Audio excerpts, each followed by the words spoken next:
Welcome to the 8th episode of Complete Liberty Podcast. This podcast will be covering Chapter 8 of Complete Liberty, The Demise of the State and the Rise of Voluntary America, which was published 2007. We have 3 more chapters to go, so let's get started with Chapter 8.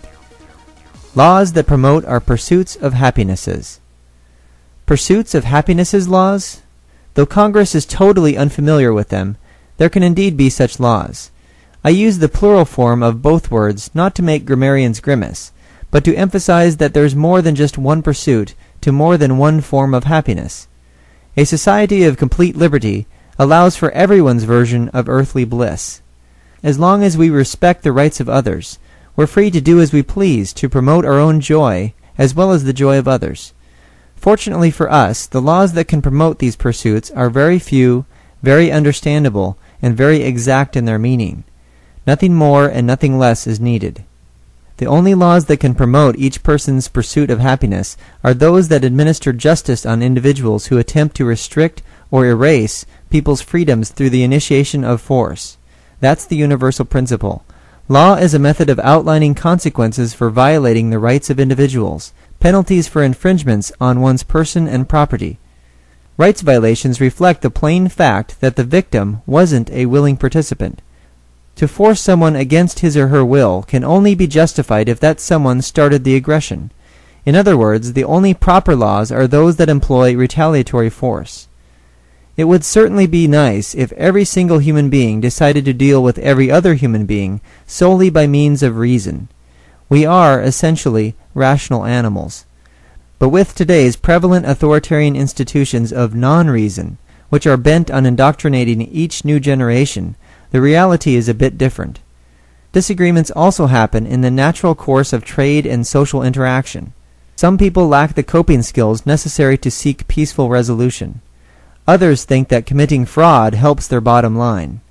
However, the fact that respectful and enjoyable relationships are the overwhelming rule in the marketplace of most societies, not the exception, is a testament to the general goodness and virtue in humanity.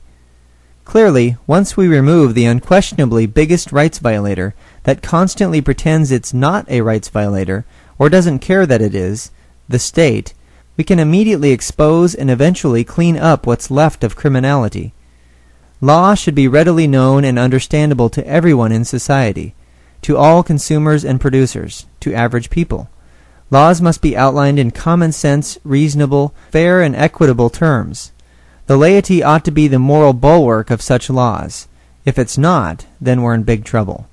A country soon becomes run by statist intellectuals and unjust courts and legislatures who rely on their countless, thoughtless enforcers who depend on people acquiescing to their widespread tactics of coercion while rationalizing that it's for maintaining law and order, the common good, general welfare, future of our children, and other such falsehoods. Clearly, if we don't understand the proper nature of law, then we'll end up with some variation of what we have today. Laws reflect basic moral premises, after all, and being treated like slaves to the state assuredly demonstrates this. The moral premise embedded in the hundreds of thousands of laws passed and enforced by local, state, and federal governments in America is simply this: the individual good must be sacrificed to the purported collective good. In other words, the demands of a collection of individuals supposedly trump the rights of any particular individual. When stated this way, the premise can't stand scrutiny. Because only individuals have rights, only individuals can have thoughts, feelings, and make decisions, no rights of a collection of individuals can override those of a single person. Again, rights can't be in conflict with each other, by definition. In order to avoid contradictions, and their ensuing political insanity, laws must be based on the principle of justice, and justice demands that restitution and reparation be granted to victims of initiatory force. Additionally, imprisonment must sometimes be reserved for violent individuals who've caused physical injury or repeated damage to property. Imminent threats to rights-respecting individuals mustn't be allowed to continue in a just society. What about the Bill of Rights? In a market of complete liberty, which is governed simply by property owners and insurance company policies, crime will be reduced to a mere scintilla of what it is today. Property owners will determine the appropriate and reasonable rules on their property. They will also understand the legal and financial consequences of violating the rights of, or simply mistreating, those who were invited to engage in trade there. Even in circumstances of trespass, property owners are always wise to err on the side of assuming good intent on behalf of trespassers. Only wanton destruction of personal property or threat to life and limb justifies immediate use of retaliatory force, and the amount of such force should only be that which is necessary to prevent further wrongdoing. Despite various statist-oriented claims to the contrary, we have nothing to fear from private property owners. Actually, as we know from our myriad personal experiences, and by virtue of the preceding chapters, we have everything to gain from them. They are, in fact, us. As long as the state isn't in our lives, strong moral and economic incentives tend to ensure people's rights to their persons and property, and to travel. For property owners to do otherwise, of course, would mean loss of business and widespread ostracism, especially in ever more cooperative, coordinated, and information-connected societies. Obviously, expression of contrary viewpoints would have to take place on available property. Since everything will be privately owned, including streets and sidewalks, this would amount to simply getting permission from a particular owner, rather than today's hassle of city hall permits, assorted regulatory hurdles, and state-designated free speech zones for protesters. More importantly, notice that people today mostly rally to show their support or dissent for some aspect of what coercive government is doing, or not doing, to or for them. After all, the restrictions supposedly placed on government by the Bill of Rights were considered necessary to ensure that people's various actions wouldn't be prohibited by political whim. What a failure this has been. The freedoms to assemble peaceably, to complain to government, to speak your mind, to publish at will, to worship as you please, to have weapons, to maintain your privacy, to prevent troops from calling your house their home base, to have a fair and speedy trial in accordance with the rules of justice and due process, are continually assaulted where the state reigns supreme. A legalized monopoly on force always leaves people concerned about losing more of their freedoms. In a system of complete liberty, however, these freedoms aren't in jeopardy anymore. They're restored and assumed as matters of fact. A land that embraces the principles of self-ownership and non-initiation of force upholds people's freedoms rather than threatens them. Again, the Bill of Rights was crafted in an attempt to prevent government from restricting or erasing your freedoms. Additionally, some of the amendments in the Bill of Rights have no relevance or necessity in a private context. Obviously, the freedom to do whatever you please can only be fully exercised either on your own property or on a consenting person's property. While many commercial property owners may make rules restricting various rights outlined in the Bill of Rights, they're usually reasonable and prudent ones, such as, "Leave your guns at the door, gentlemen," or "No disturbing other people's experience in the theater, please." There simply aren't many economic or moral incentives to do something unreasonable or imprudent in relation to people's rights. Businesses don't want to drive away customers, after all, and hardly anyone desires to be disrespectful in commerce. Owners have to earn their money by providing things that others want, like, enjoy, and appreciate. Humans are definitely social animals, and trade for mutual benefit tends to break down all disrespectful barriers. Complete liberty thus creates a legal context in which bigoted persons could no longer wield the collective tool of the state at individuals seen as members of various classes and groups, which government typically spends a lot of time categorizing and appealing to. In those cases in which a commercial property owner's rules are more stringent than some consumers find acceptable, such rules will be immediately contrasted with more appealing ones by other owners. The competitive nature of the marketplace, to provide customer satisfaction and safety, rewards the decent and the tolerant. It disfavors the ridiculous. Most commercial development projects are prime examples of this. They satisfy genuine human desires and needs. Amusement and theme parks, museums, concert halls, stadiums, business and science centers, cruise ships, skyscrapers, and shopping malls all tend to cater to what's satisfying and preferable in the eyes of consumers, be they families and kids, art and music lovers, sports enthusiasts, honeymooners, tourists, business persons, or shoppers. Such places earn people's respect as well as admiration. Welcome to the Bill of Law. We're now going to follow the excellent lead of Michael Van Nauten, who was a libertarian Dutch scholar versed in international law, in order to illustrate how beneficial and straightforward law will be in the future, and how your Bill of Rights freedoms have been a meager governmental consolation prize, one that's continually reduced over time.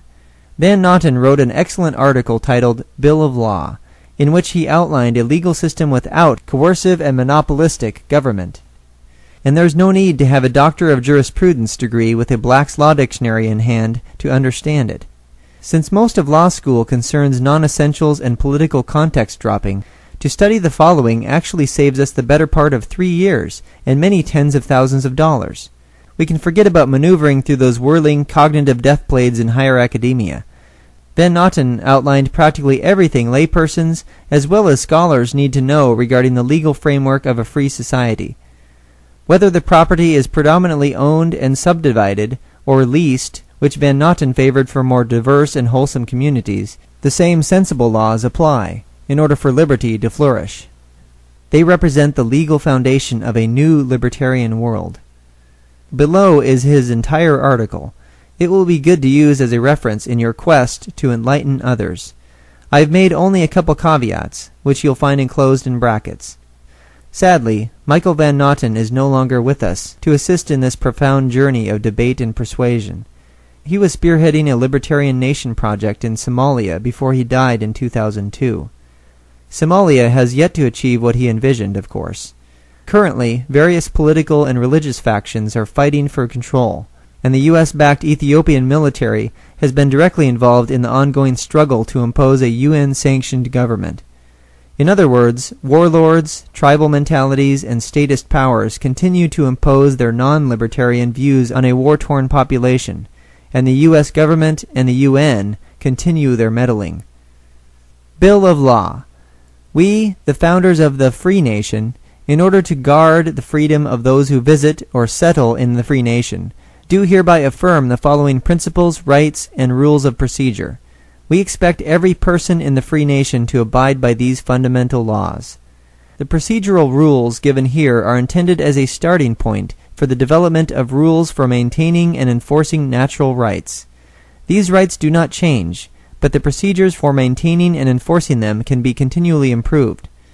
Any person offering judicial or police services in the Free Nation shall be free to specify more detailed rights, obligations, and procedures than those included here, provided they are consistent with the natural law described hereinafter. Natural law. Natural law describes the natural, voluntary order of human society. This law is timeless, unchangeable, and universal. It takes priority over any other law, including constitutions and contracts. It acknowledges the right of every person to live a life that is governed by his own goals and opinions. Natural law serves to prevent and resolve conflicts between people pursuing contradictory goals.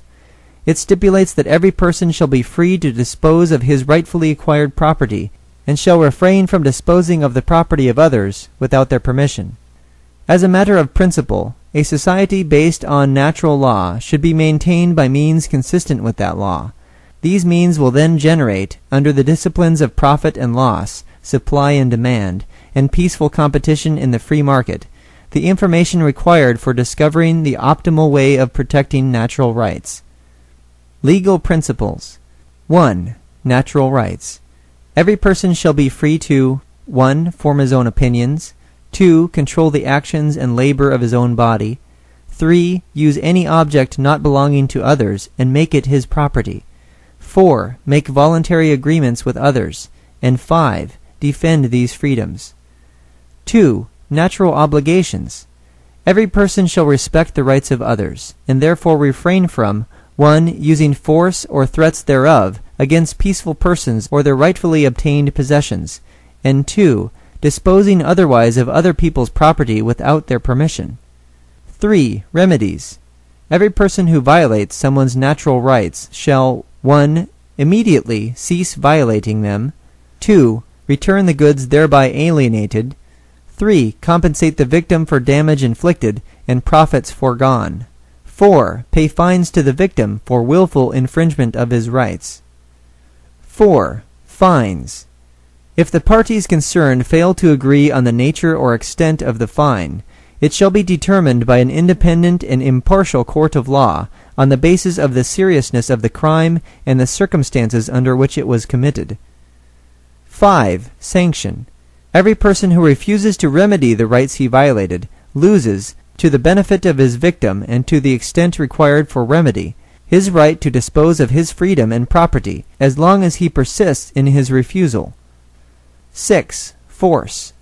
Every person shall be free to defend his natural rights by using force against his attacker, and to call upon police to restore them. In the absence of an impartial judiciary and police, every person shall be free, subject to his liability for his own violations, to use force himself to restore his violated rights. 7. The police. The police, including the military, shall not use force save when an independent and impartial court of law has verified that it is used, 1. At the request of a person whose rights have been violated, 2. Against the person who violated them, 3. For the sole purpose of remedying such violation, 4. With the least violent means available, and 5. After the violator has refused to comply voluntarily. 8. The judiciary. Every person shall be free to exercise the profession of judge. Judges shall judge only on the basis of facts presented, not on a person's opinions, achievements, or bodily characteristics. Judges shall only authorize the imposition of obligations that are derived from natural rights. Rights. From these legal principles, the following rights are derived. First, a set of rights that apply to adults. Then, the rights pertaining to children, and one special right pertaining to women. Rights not listed shall be upheld only if they are consistent with the principles set forth above. Every person shall be free, 1. To live according to his own peaceful beliefs, 2. To express in his own language and manner his thoughts and opinions, 3. To reside in any country and to move in and out of it along with his possessions, provided he poses no physical danger, 4. To enjoy the privacy of his home, business, papers, and effects, including his mail and telecommunications. 5. To found a family and to raise and educate his children according to his own insights, if he finds a willing mate. 6. To assemble with any others and to join and resign from any voluntary association. 7. To offer his services to people of his choice. 8. To break any employment contract as long as he honors its performance bond. 9. To undertake any economic activity, including the adjudication or enforcement of natural rights, and to keep its profits. 10. To sell, buy, lease, rent, lend, borrow, retain, or give away property by mutual agreement. 11. To exploit his land and waters, and any material in them. 12. To repossess the land, buildings, and other property taken from him in violation of natural rights. 13. To prevent others from spoiling his property by polluting it. 14. To criticize or petition any government institution and avail himself of any services it offers. Of course, government, as we currently know it, won't exist. 15. To keep and bear arms, excluding weapons of mass destruction. Actually, persons and companies, composed of persons, retain the right to use whatever devices they deem necessary to defend themselves from attackers, or to deter them, such as aggressive statist militaries. 16. To use force himself when his rights are in clear and present danger. 17. To dissolve any government institution which systematically violates natural rights. Children shall enjoy the same freedom as adults except for restrictions imposed by their parents in the interest of their safety, health, and development. Children become adults when they behave as adults. Children are entitled to receive from their parents food, clothing, shelter, health care, and education. Parents shall not be liable for the activities of their children unless they could have prevented them. Contracts concluded by a child may be dissolved by a court of justice at the request of the child or any of its parents. When parents are unable or unwilling to care for their child, the child or others acting on its behalf may appeal to a court to appoint a legal guardian who will assume the parental rights and responsibilities. Women shall be free to abort their pregnancies at their own discretion and expense. Rules of procedure in criminal matters. The following rules shall guide the actions of those who provide judicial or police services.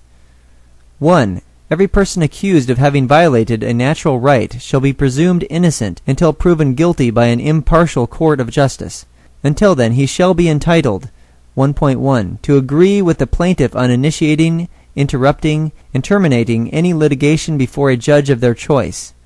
1.2 to refuse to submit to a judge who is forced upon him as long as the judge's impartiality is not assured, and his request, if any, for a jury has not been granted. A jury of supposedly one's peers in America currently consists of people summoned by the state for jury duty, which means typically registered voters being plucked out of the community, then subjected to a screening process by lawyers of the defense and prosecution, then informed and uninformed and misinformed by judges about specific codes of conduct, and finally to leave their jobs for as long as the non-speedy trial takes. That is, if they can't find a way out of this coercive, costly, and cumbersome process. Any jury in a free system, however, would consist of paid professionals, or perhaps volunteers serving on a rotation basis. They would be versed in the objective procedures of laws and liberty, and allowed to pursue rational methods of fact-finding and due process, unlike today. Yet in all likelihood, juries wouldn't be necessary, because their main purpose is to protect citizens from statist tyranny. 1.3 to be informed in writing and in a language which he understands of the nature and cause of the charges against him. 1.4 to try to refute those charges, but no plea of ignorance of natural law shall be accepted. 1.5 to be assisted and represented by counsel of his choice, and to keep his communications with that counsel confidential. 1.6 to be allowed adequate time for presentation of his defense. 1.7 to resist interrogation, to decline to supply evidence against himself or his organization, and to refuse confession. 1.8 to inspect the evidence brought against him and to cross-examine his accusers and their witnesses. 1.9 to bring in his own witnesses to testify under the same conditions as the witnesses against him. 1.10 to be given a prompt trial without undue delays, and to receive a copy of its proceedings. 1.11 to reject procedural and evidentiary rules which infringe upon the principle of presumed innocence. 1.12 to decide whether to permit friends, family, the press, and others to attend his trial. 1.13 to present his defense in writing and to elucidate his defense orally at his trial. 2. Every person arrested shall 2.1 be informed immediately of the reasons for his arrest, his right to remain silent, and the consequences of making statements. 2.2 be given proper food, clothing, shelter, and accommodation, as well as instant communication with legal advisors and those who could assist with posting bail. 2.3 be spared torture, assault, mutilation, sterilization, and other cruel or inhumane treatment.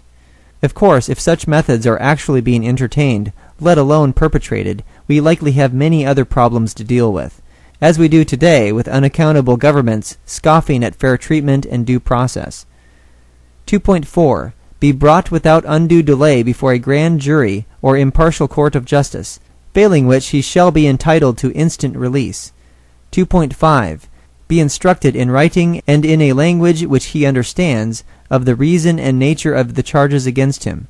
2.6 be released from detention when the court finds the charges lacking in credibility, or when sufficient guarantee has been given to ensure that he will appear at the trial and obey the judgment, and his release would not frustrate the investigation.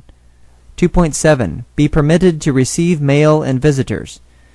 3. Every person convicted of having violated a natural right shall be entitled 3.1 to be informed in writing and in a language which he understands of the reasons for his conviction.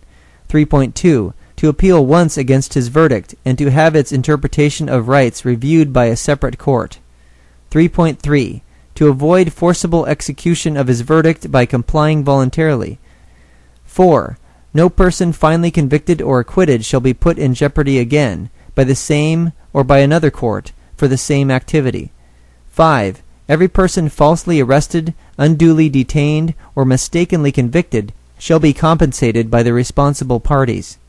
6. Every person in clear and present danger shall be entitled to use force himself in order to 6.1. Defend his rights against immediate attack. 6.2. Stop an attack in progress. 6.3. Arrest his attacker caught red-handed. 6.4. Seize his attacker's assets for remedying the rights he infringed whenever these assets risk disappearing before a police or judicial agency can secure them. 6.5. Conserve proof or evidence, provided that an impartial court of justice certifies, either before or immediately afterwards, that 1. The proof or evidence is or was at risk of being lost, and 2. The least violent means available will be or were used. 7. Every person whose natural rights have been violated shall be entitled 7.1. To initiate proceedings against the violator. 7.2. To halt such proceedings and to suspend or stop the execution of any verdict in his favor. 7.3. To ignore any verdict of acquittal which does not state the reasons for the defendant's acquittal. 7.4. To appeal from the verdict in appeal when it overturns the original verdict. 7.5. To have a court's interpretation of rights reviewed by a separate court. 7.6. To have these rights exercised by his heirs if he died, or by his agent if he is unable otherwise to exercise them himself. 8. Every parent whose child's natural rights have been violated shall be entitled to seek justice on the child's behalf. If the violator is one of its parents or legal guardians, the child's nearest relatives are entitled to bring suit. Theoretically, not only the child's nearest relatives, but also any rational adult has the right to seek justice on the child's behalf in a court of law. 9. Unless other arrangements are agreed to beforehand by the parties involved, the costs incurred by the courts for dispensing justice, as well as any legal costs of the litigants, shall be borne by the defendant if he is convicted, and by the plaintiff if the defendant is acquitted. All these rules outlined by Michael Van Nauten essentially reflect a principled, common-sense form of law, that is, customary law. There's no convoluted legalese formulated by workers of the state to contend with. Thus, adjudication functions efficiently. Insurance companies or any other types of justice agencies that deviate from these principles can't last long. People will find justice elsewhere.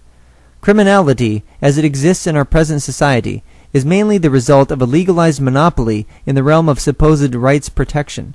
The Bill of Law will make sure that criminals, namely those who violate rights, including governmental officials, bear full responsibility for their actions. Clearly, our current system flagrantly mocks this idea. When law enforcement is left to the free market, people tempted by criminality will have many disincentives to do wrong, and many incentives to be responsible, productive individuals. It's vital to remember that state-run schools will no longer exist. These schools do more than unapologetically squelch learners' intrinsic motivation and try to replace it with extrinsic motivators, such as teachers' orders, praise, and punishments. They also foster socially acceptable criminality, because so-called public education funds its operations and mandates attendance via the coercive methods of statism. This system may arguably be the biggest creator of criminal mindsets in human history, be they in schoolyard bully garb or later in pressed uniforms donning shiny badges. All disrespectful types seem welcome, as long as they employ socially acceptable disrespect, that is, the unquestioned policies of politics. We also shouldn't forget that the business of the correction system depends on governmental diktats to churn out an ample supply of lawbreakers, drug laws being one blatant example. Essentially, the state and criminality were made for each other, sewn from the same rights-smothering cloth. In a free market, the people themselves are the first line of defense regarding their rights. The citizens construct a system in which the ideas, rules, and procedures of the Bill of Law are common knowledge. Hardly any legal precept is as easy to understand as respect the rights and property of others, and trade with them voluntarily. The rest just fills in the details, if any problems occur. Making sense of foreign policy nonsense. Regarding a military, only a couple more things need to be clarified. An offensive force is not necessary in a free society. People who engage in trade have no time or inclination to destroy their economic and social relationships with people abroad. Those in other countries, though not necessarily their governments, by and large appreciate this and don't desire to inflict injuries on a peaceful and friendly populace elsewhere. These free market factors, by the way, are the only antidote to terrorism. A police state, or any less extreme domestic or foreign policy, is assuredly not. Even the tiny, tightly controlled nation of Israel, which is supported heavily by the United States money and weaponry, can't secure its borders and ensure safety from terrorist attacks. A police state is more effective at wreaking havoc on its own citizenry than perhaps any other form of government. A quick study of Gestapo tactics in Hitler's Germany will provide a horrific view of what happens in such an environment. Perhaps the biggest falsehood promoted after the 9/11 attacks has been the notion that they hate us, that is, want to kill us, because of our freedoms. Even granting the unjustified notion of our freedoms, all the evidence, including repeated statements by jihadist Osama bin Laden himself, point to the contrary. The evidence shows that suicide bombers arise mainly on account of foreign occupation of their perceived territory and oppression of certain domestic populations. Virtually every case of terrorism, regardless of the religion of the perpetrators or their type of fundamentalism, yields such a pattern of political grievance and subsequent horrific tactics. Since terrorists can't utilize statist military power, they resort to killing civilians in an attempt to induce political change. Terrorists want to alter political policies of their own country or of the occupying forces, or both. Though their actions are abominable, terrorists do have a definite rationale. Unfortunately, one of the last things that the leaders of occupying forces want to do when confronted by fanatical resistance is leave. That, among other things, would mean losing face and conceding to the enemy. Instead, they continue to slap the hornet's nest of dissent and blame all the despicable results on the hornets, caring little about the loss of innocent lives. Collective punishment of entire populations by military forces soon becomes the order of the day. American military destruction of Iraq, its people and infrastructure, and Israeli military destruction of Lebanon, its people and infrastructure, as well as continued oppression of people in the occupied territories of Palestine, are prime examples of this process. More hegemonic foreign policy measures will only encourage still more terrorism blowback, especially in statist areas immersed in such theocratic and revengeful tribal ideologies as the Middle East. History has shown that terrorists can only be effectively neutralized by those who live among them.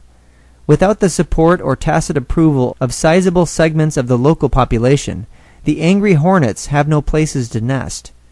Therefore, and this is Psychology 101, the primary way to end terrorism is to end military interventions and statist foreign policies that promote ill will in countries of people who are keen on noticing political double standards, lies and hypocrisy, alliances with despotic puppet regimes, and state-sanctioned mass murder. Ending the United States' egregious rights violations, stopping its foreign occupations, and ceasing support for any and all governments in the Middle East will go a long way to foster goodwill in the vast majority of people there. This naturally coincides with peaceful relations and free trade. Those who embrace a non-violent form of Islam, or any other faith for that matter, seek a more prosperous future for themselves and their children, just like the rest of the world. A voluntarily funded military, to the extent that it's needed, will be used only for defensive purposes.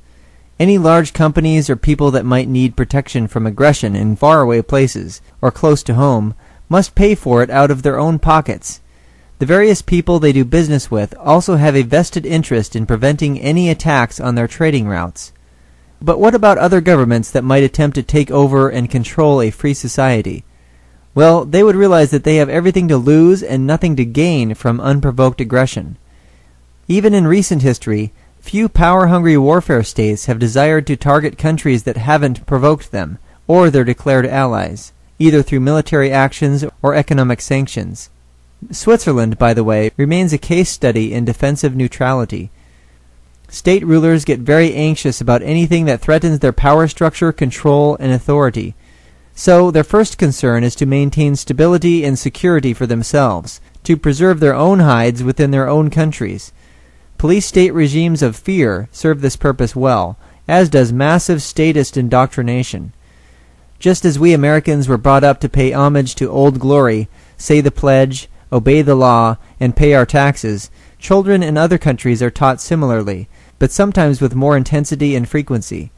Statist control of the media further emphasizes that the state and its rulers must be esteemed above all else. If aggressive rulers have nothing to fuel their propaganda machines, they can't convince their people that going to war makes any sense. With no hint of truth or context to their pre-war slogans, rulers would appear plainly as madmen to soldiers and civilians alike. Hence, certain slogans are necessary to win the first battle, the one for the hearts and minds of the citizenry. Look at how they've treated us. They want to kill us all. They pose a grave danger to our society. They want to see us all suffer and starve. Look at how they've dealt with others. Fight them for what they've done to your brothers and sisters, mothers and fathers, aunts and uncles. They believe that they're better than you. Just look at their tactics. See how evil they are? We must strike them before they strike us. Clearly, such statements can come from the mouths of leaders of democratic and totalitarian regimes alike. If, for some odd reason, another country's government did target a free society without the support or sympathies of its populace, it would face quick and overwhelming retaliation from numerous decentralized and distributed forces. Retaliation would be directed specifically at the leaders giving the orders. That is, assassination of the despots would be the primary method of attack, along with destruction of immediate offensive threats. This would assuredly cause aggressive leaders to think twice before making a false move. Most would definitely question the perceived wisdom in attacking a highly innovative and advanced free market system, in which individuals are willing to defend their highly valued freedoms. Since swift victory is primarily about strategic information and technological superiority, the market of complete liberty will beat any state-controlled market, hands down. Because a free market provides a brilliant example to others throughout the world of life's great possibilities, the political grip of various statist regimes will be steadily pried loose. After all, a free country offers no symbols of the collective, such as government or state leaders, for other rulers to blame and target. A free country therefore invites no governmental or military aggression. It provokes no retaliatory measures either. Consequently, statist regimes will be left without an enemy, except the one within their own borders, the people. They will face internal collapse, like the USSR did, and like China's regime eventually will, barring any foolish gamesmanship on the part of the U.S. government. America has really come to a fork in the road, and only one direction leads to our safety and security. Liberty can spread quickly. It works as a universal solvent for bad ideas and policies. Of course, some statist rulers are more aware than others of the threat this poses to their power and control structures. Some may try desperately to protect their positions by withdrawing from the world marketplace and hence further oppressing their own people. Statist interference with international trade is, of course, morally and economically damaging. It creates a downward spiral of great losses for everyone involved. In extreme cases, it can kill millions. For example, perhaps the only reason that North Korea, DPRK, fittingly the Democratic People's Republic of Korea, hasn't hit rock bottom and disintegrated is because of foreign aid and foreign coercive measures. The governments of the U.S., China, and others, among other sordid things, in coordination with UN organizations, have been feeding the DPRK military for years. Dictatorial rulers tend to distribute foreign assistance to those who are most valuable to their regime, on down the influential pecking order. Leaders of states everywhere know this. It's the same situation in African countries. Many U.S. and Chinese officials believe that if the North Korean regime were to collapse, a refugee crisis of epic proportions would ensue, causing unpredictable political problems. So they actually believe it's better to forcibly keep an utterly impoverished and tortured people within their own state's borders than to really do something to help their plight.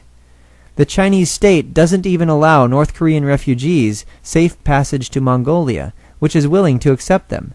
Much like the psychotic plot of a horror film, people are treated as creatures to control and slay. Better to send refugees back to their national slaughterhouse than to allow them freedom to travel to places of less oppression. Totalitarian regimes such as the People's Republic of China keep short leashes on people, especially ones who dare to break the state's laws. The former Union of Soviet Socialist Republics would have probably hit rock bottom decades beforehand too, had it not been for the financial and moral help of the various Western powers. American statesmen and their financial cronies were most helpful to Stalin after World War II. Obviously, when political leaders share the same statist premises, we can expect the terrible aftermath. So, back to our pursuits of happinesses. The above talk about war and statism is just a bad dream in a voluntary society. Given the incalculable benefits of such a society, and the incalculable drawbacks of present political systems, you might wonder why the status quo remains so. Why is it so difficult for so many people to accept the idea of complete liberty, let alone work diligently to implement it? This concludes Chapter 8 of Complete Liberty, and Episode 8 of Complete Liberty Podcast. The next podcast will cover Chapter 9, the second to last chapter in the book. If it's natural to be free, what's stopping us? Thanks for listening, and if you have any comments or questions, feel free to email me at wes@completeliberty.com. Of course, you can also go to the website completeliberty.com, and there you'll find a link to the Libsyn page, which has the show notes and information about the electronic music that I'm using for the bumpers.